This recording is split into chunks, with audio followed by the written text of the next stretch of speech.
What are you going to cook for the bank holiday weekend? Braised beef with dumplings. Here it is. Look at this. Now, a lot of people said to me, as I said earlier, oh, it's, you know, it's warming up. No, it's not. It's going to be quite cold this weekend.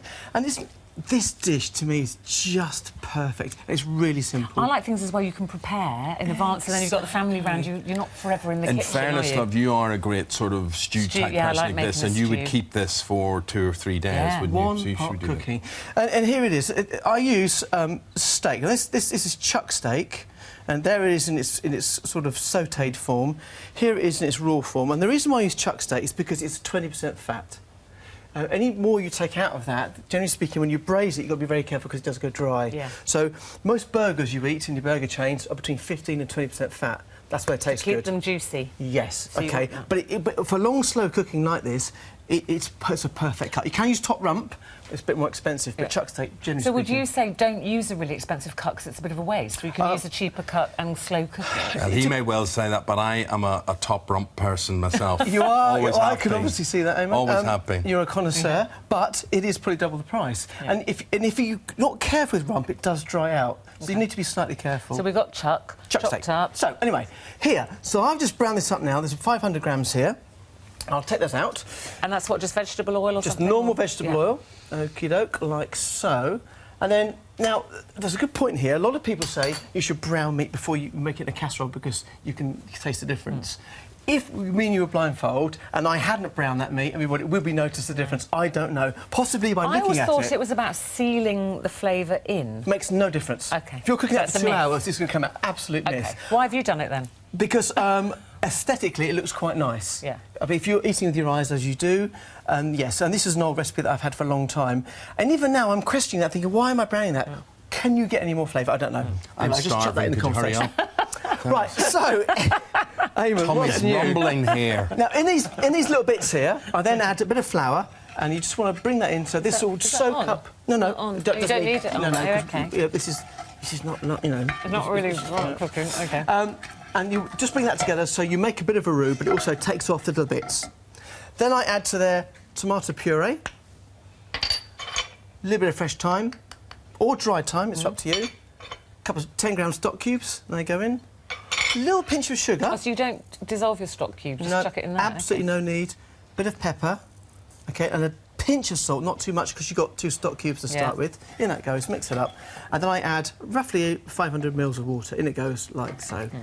Now, if we had, obviously, the time, you bring this to the boil. It's all wonderful. You then pop your steak back in at this point.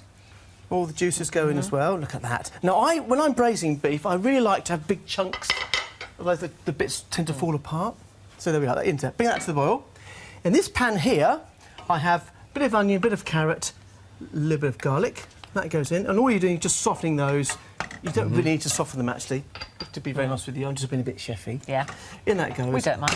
You're allowed to be, because you are a chef. Yeah, but do you know what? Since I came out of full-time cooking, I now look at things and think, actually, why did I do that? Why am I doing that? And 9 times out of 10, you've got some 20-stone caffeine-fueled chef saying, you will do it, and you never question it. OK. So there we are.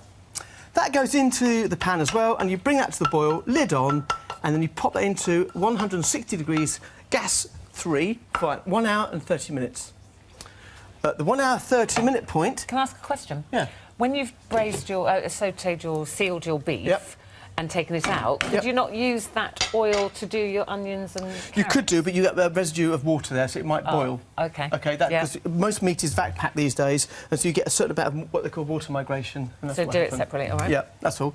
After an hour and a half, it'll end up this one here, Eamonn. Look at that. So And is that in the oven or that's just in the on oven. Yeah. 160 degrees, gas 3. Now, this is not completely finished yet, so you take it out of the oven, and then over here, I've got some dumplings. Now, here I've got suet. You can use vegetarian suet if you don't like beef. See, I'm not a fan of dumplings because I think I don't like suet. I don't like suet puddings. But you know what it is? I think, Ruth, it's because it looks like that. And if you leave it out at room temperature like I have, you can actually crumble it up a bit like No, but I think it's butter. the taste. So can you make a dumpling without suet? Yes, you can. You make it vegetarian suet. I'm not a fan Or of butter. suet. I like elephant poo, which feels like suet, rubbed all over my skin, but I'm not a fan of suet. Sometimes it's just not worth it, is it? People are amazing. People are amazing. It's just not worth it. I am going to eat my own hand if you Different- two don't... different strokes no for more different questions. folks. Will you just Anyway, you make up the Anyway. dumplings. You make up the dumplings. Let's not even go there. And I make them the size of sort of a small walnut, and you just drop these on top, like so. You then return that to the oven uncovered for 35 to 45 minutes. And hey presto... And do they crisp up? Yes. Like So this is the point. I tell you. This is the point. Oh, yes. Here it is. Here it is. Yum. Voila. The top... You ask all the questions you want now, Ruth. The top goes crunchy, and the Yes. bottom soaks up This the is juice. really different. It's like a jigsaw. It's all... Look at yes, that. look at that. OK, now to go with this dish, I've got a little broccoli and cauliflower bake. Oh, don't worry about that. Just a recap here. While the recap's going on, Eamonn, you can get stuck and eat it all. There you go. There we go. Lovely. Infuse warm milk with onion, nutmeg and bay leaves. Melt the butter, then stir in the flour. Now gradually add the milk, whisking until it thickens.